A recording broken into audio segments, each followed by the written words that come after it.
साईं की बात। बच्चे, मैं जानता हूँ मेरे बच्चे कि तुम इस वक्त अकेला महसूस कर रहे हो। तुम्हें ऐसा लगता है ये ज़िंदगी ख़त्म हो चुकी है, अब इस ज़िंदगी में कुछ नहीं बचा। लेकिन मेरे बच्चे, ऐसा नहीं है। ये ज़िंदगी बहुत कीमती है और मैं आज आऊँगा तुम्हारे पास, तुम्हें मार्ग दिखाऊँगा, तुम्हें रास्ता दूँगा मेरे बच्चे। बिल्कुल चिंता मत करो।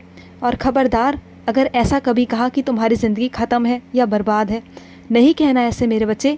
ऐसे अशुद्ध शब्द अपने मुंह से मत निकाला करो। हमेशा यही कहते रहते हो, मत किया करो। मैं जानता हूँ कि तुम अकेले महसूस करते हो, लेकिन तुम अकेले नहीं हो।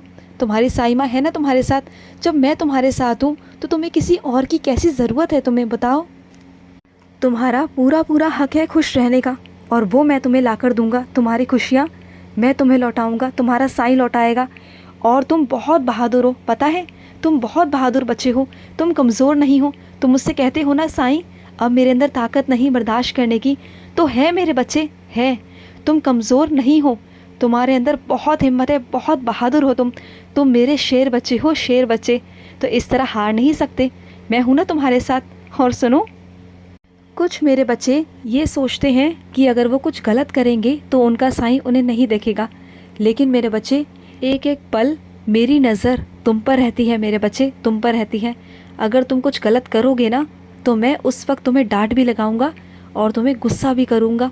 और ये मेरा हक है, क्योंकि मैं तुम्हारी साईं माँ हूँ। मैं तुम्हें गलत करने से रोकूंगा मेरे बच्चे।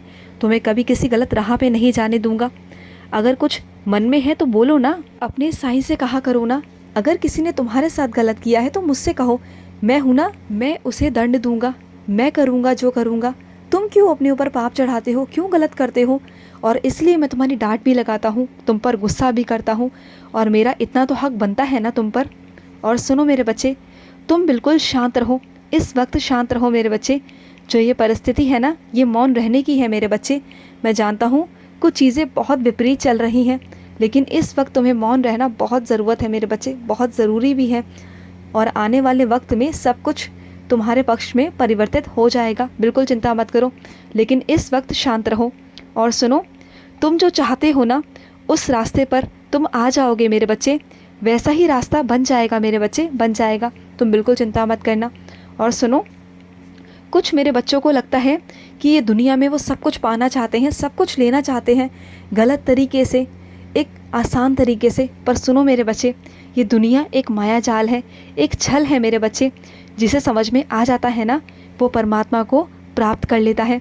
और जो भी इस दुनिया में होता है, वो सिर्फ़ और सिर्फ परमात्मा की मर्ज़ी से होता है। अरे इंसान तो मूर्ख है, जिसे कुछ नहीं पता। वो मूर्ख है, उसे लगता है कि वो ईश्वर से भी ऊपर है और सब कुछ वो आसानी से प्राप्त कर लेगा। सब उसके वजह से मिलता है, उसे उसकी मेहनत से मिलता है। लेकिन वो भूल जाता है कि जो उसे आसानी से प्राप्त होता है, वो ईश्वर के आशीर्वाद से होता है। अगर ईश्वर देता है तो वो ले भी सकता है। और इंसान इस माया जाल में ना बहुत आसानी से फंस जाता है। इसलिए वो छल करता है, कपट करता है मन में। इसलिए उसके मन में छल कपट की भावना उत्पन्न हो जाती है। उसके अंदर अहंकार आ जाता है और वो झूठ बोलने लगता है, सबसे नफरत करने लगता है। लेकिन वो सच नहीं जानता। वो जिस ज़िंदगी में जी रहा है, जो पाना चाहता है ना, वो सब एक माया जाल है, एक परमात्मा का रचा हुआ जाल, जिसमें वो बहुत आसानी से फंस जाता है। और जो मेरे बच्चे मुझे पाना चाहते हैं, अपने साईं को पाना चाहते हैं, परमात्मा को पाना चाहते हैं ना, तो वो सिर्फ़ और सिर्फ मेरी उपासना करते हैं, मेरी बंदगी करते हैं, मेरी आराधना करते हैं, और सिर्फ मुझे मुझसे मांगते हैं और कुछ नहीं मांगते। उनके अंदर कभी भी कतई भी अहंकार नहीं होता। असली में वही आनंद प्राप्त कर पाते हैं, वही मुझे प्राप्त कर पाते हैं। तो मैं उन बच्चों को समझाना चाहता हूँ कि अपने अंदर भी बदलाव करो इन चीज़ों को लेकर। और सुनो, अपनी माँ की कद्र करना सीखो। तुम जानते हो, तुम्हारी माँ ने अपना निवाला निकाल कर तुम्हें दिया है, हमेशा तुम्हारा लालन पालन किया है, तुम्हारी हर ज़रूरतों को पूरा किया है। तो अपनी माँ की कद्र करना सीखो। और तुम्हारे माँ के पास में हर परेशानी का हल भी है। तुम जाओगे ना उनके पास, बैठोगे 5 मिनट 10 मिनट, तो देखना तुम्हें कितना सुकून मिलता है। उस माँ की गोद में जाकर लेटना मेरे बच्चे, अपना सर रखना, फिर देखना वो माँ तुम्हें दिल से और मन से कितनी आशीष देती है, कितना आशीष प्राप्त होगा तुम्हें अपनी माँ का। और तुम जानते हो, तुम्हारी माँ के आशीर्वाद से तुम बहुत उन्नति कर पाओगे, बहुत आगे बढ़ पाओगे। तुम्हारी ज़िंदगी में जो माँ है ना, माँ की अहमियत को समझो, क्योंकि माँ का आशीर्वाद इस दुनिया में सबसे बड़ा आशीर्वाद है। तुम्हारे साईं का भी नहीं, तुम्हारी माँ का आशीर्वाद सबसे बड़ा है, ये याद रखना। अपने माता पिता की कद्र करो, अपनी माँ की कद्र करो। खुश रहो। आज का मध्याह्न साई संदेश समाप्त हुआ।